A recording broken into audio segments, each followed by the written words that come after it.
जय हिंद दोस्तों, स्वागत है आप लोगों का हमारे चैनल टारगेट विद अजय में। आज की इस वीडियो में हम लोग हिस्ट्री में क्लास नंबर 11 रिविजन करने वाले हैं। नवीन सर के हैंड रिटेन नोट से क्विक रिवीजन करने वाले हैं। तुगलक वंश के अंतर्गत हम लोग फिरोज शाह तुगलक के बारे में पढ़ेंगे। फिरोज शाह तुगलक जो था, इसका शासनकाल 1351 ईस्वी से लेकर के 1388 ईस्वी तक टोटल 37 वर्षों का शासन इसका रहा है और यह दिल्ली सल्तनत का दूसरा सबसे लंबा शासनकाल फिरोज शाह तुगलक का ही रहा है। फिरोज शाह तुगलक को सिकंदर लोदी और औरंगजेब का अग्रगामी कहा जाता है और इसे कहने वाले आरसी मजमूदार थे। नेक्स्ट बात करते हैं कि इसे सल्तनत काल का अकबर कहा गया था और यह कहने वाले एलियट थे। नेक्स्ट हम लोग बात करते हैं कि फिरोज शाह तुगलक का वास्तविक नाम कमलद्दीन फिरोज था। नेक्स्ट बात करते हैं गयासुद्दीन तुगलक के छोटे भाई रज्जब का पुत्र था फिरोज शाह तुगलक और इसकी माता का नाम बीजी जैला था जो कि एक हिंदू थी। नेक्स्ट हम लोग बात करते हैं कि फिरोज शाह तुगलक का 2 बार राज्याभिषेक हुआ था। पहली बार जो हुआ था मार्च 1351 में ठट्टा में हुआ था और दूसरी बार जो हुआ था अगस्त 1351 में दिल्ली में हुआ था। इसके बाद नेक्स्ट बात करते हैं कि इसके शासनकाल को दिल्ली सल्तनत का सबसे भ्रष्ट शासनकाल माना जाता है, फिरोज शाह तुगलक के शासनकाल को। और इसके समय 24 प्रकार के टैक्सों को फिरोज शाह तुगलक ने खत्म कर दिया था, लेकिन 4 प्रकार के नए टैक्सों को लागू कर दिया था। उसमें से पहला था खराज, जो कि भूमि पर लगता था, 1/6 लगता था टैक्स। और दूसरे नंबर पर जकात, मुस्लिमों के ऊपर लगता था टैक्स, 2.5% लगता था। और तीसरे नंबर पर जजिया कर्ज को इसने पुनः लागू किया और इसमें इसने ब्राह्मणों पर भी इसे लागू कर दिया। चौथे नंबर पर खुम्स, 1/5 टैक्स लगता था। लूट का जो धन था उसके ऊपर यह टैक्स लगाया जाता था। इसके बाद नेक्स्ट बात करते हैं कि उसने तकावी ऋण, जो कि मोहम्मद बिन तुगलक के समय पर लागू किया गया था, उसे खत्म कर दिया।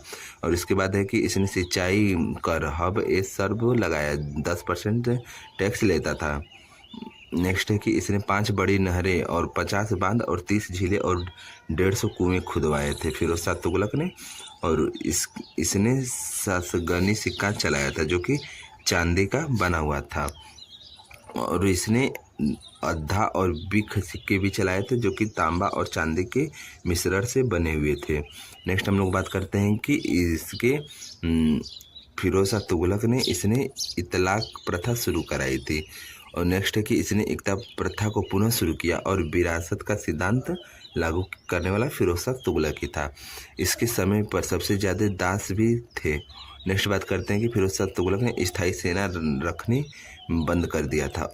इसके बाद है इसने रोजगार के दफ्तर खुलवाए थे। फिरोज शाह तुगलक ने रोजगार देने के लिए एक दफ्तर खुलवाया था। नेक्स्ट है कि दीवान ए बदगान, दासों पर नियंत्रण करने के लिए इसने दीवान ए बदगान विभाग की स्थापना किया था। नेक्स्ट है कि अर्ज ए बदगान विभाग की स्थापना इसने दासों को भर्ती करने के लिए किया था।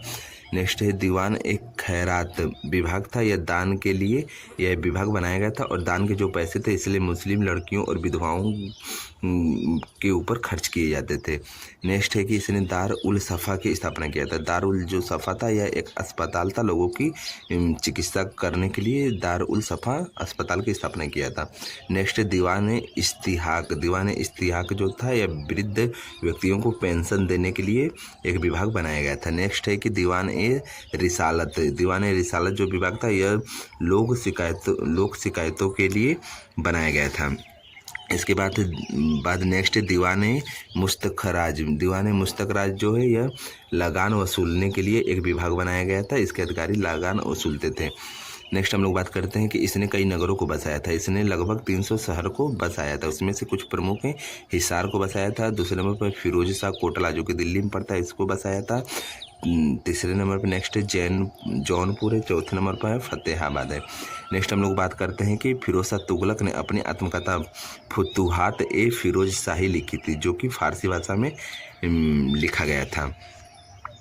नेक्स्ट बात करते हैं कि इसके समय बर्नी ने तारीख ए फिरोज शाही लिखी थी और यह जो पुस्तक लिखी गई थी यह भी फारसी भाषा में ही लिखी गई थी। नेक्स्ट हम लोग बात करते हैं कि फिरोज शाह तुगलक के समय में ही 1368 ईस्वी में कुतुब मीनार की मरम्मत कराई गई थी। कुतुब मीनार की मरम्मत कराई गई थी और बंगाल अभियान जो था इलियास के विरुद्ध 1353 ईस्वी और 1359 ईस्वी में 2 बार हुआ था, लेकिन दोनों बार यह असफल रहा था। नेक्स्ट बात करते हैं कि जाज नगर जो कि उड़ीसा में पड़ता है, यह अभियान 1360 ईस्वी में हुआ था। उस समय वहाँ के शासक भानुदेव थर्ड थे और यह जो अभियान हुआ था यह पुरी के जगन्नाथ मंदिर पर आक्रमण करने के लिए हुआ था। नेक्स्ट हम लोग बात करते हैं कि नगरकोट अभियान। नगरकोट जो अभियान था 1361 ईस्वी में हुआ था और यहीं पर कुछ पुस्तकें मिली थी, तो इस पुस्तकों का फारसी अनुवाद कराया गया था। अजीजुद्दीन खान ने इसका फारसी अनुवाद किया था और फिर इन पुस्तकों को जला दिया गया था। नेक्स्ट हम लोग बात करते हैं कि फिरोज शाह तुगलक ने अशोक के 2 स्तंभों को, एक टोपड़ा जो कि हरियाणा में पड़ता है, दूसरा मेरठ जो कि यूपी में पड़ता है, इन दोनों अभिलेखों को दिल्ली लाया था। नेक्स्ट हम लोग बात करते हैं कि फिरोज शाह तुगलक का अंतिम दिन। फिरोज शाह तुगलक के अंतिम दिन 1387 से 88 ईस्वी में इसकी मृत्यु हो गई थी और इसके अंतिम समय में फिरोज शाह तुगलक के 2 पुत्र थे, उनके वे भी खत्म हो चुके थे और फिरोज शाह तुगलक का तीसरा पुत्र था जिसका नाम महमूद खान था, इसको उत्तराधिकारी बनाया गया। तो फिर वहाँ पर कुछ विद्रोह हुआ तो इस कारण वह वहाँ से भाग गया था। नेक्स्ट हम लोग बात करते हैं कि फिरोज शाह तुगलक के बाद के कौन कौन प्रमुख शासक थे, तो उसमें से प्रमुख शासकों में से है गयासुद्दीन तुगलक शाह।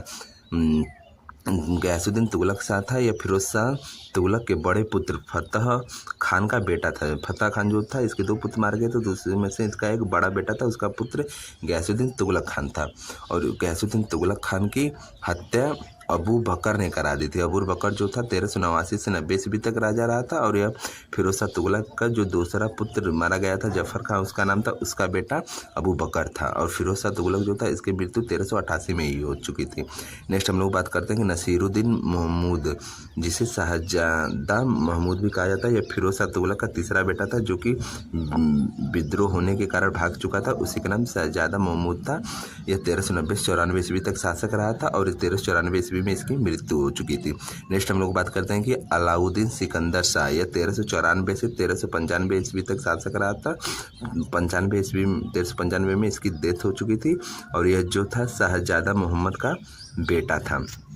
इसके बाद हम लोग नेक्स्ट बात करते हैं कि नसीरुद्दीन महमूद अंतिम शासक था इस सल्तनत का और 1395 से 1414 ईस्वी तक इसने शासन किया है। यह इम्पोर्टेंट है कि नसीरुद्दीन महमूद जो था इसका अंतिम शासक था और इसने जौनपुर में शक्की वंश की स्थापना किया था और यह शक्की वंश की स्थापना मलिक सावरकर ने किया था। नेक्स्ट बात करते हैं कि नसीरुद्दीन महमूद जो था इसने तैमूर पर आक्रमण भी किया था, 1398 ईस्वी में किया था। आज के इस लेक्चर में इतना ही है और जिन्होंने इससे पहले के सारे वीडियो का रिवीजन नहीं किया है तो चैनल के प्लेलिस्ट में जाकर के आप लोग रिवीजन कर सकते हैं और आप लोगों को ये वीडियो कैसा लगा कमेंट में ज़रूर बताइएगा और अपने दोस्तों को भी शेयर कीजिएगा। मिलते हैं नेक्स्ट वीडियो में, धन्यवाद।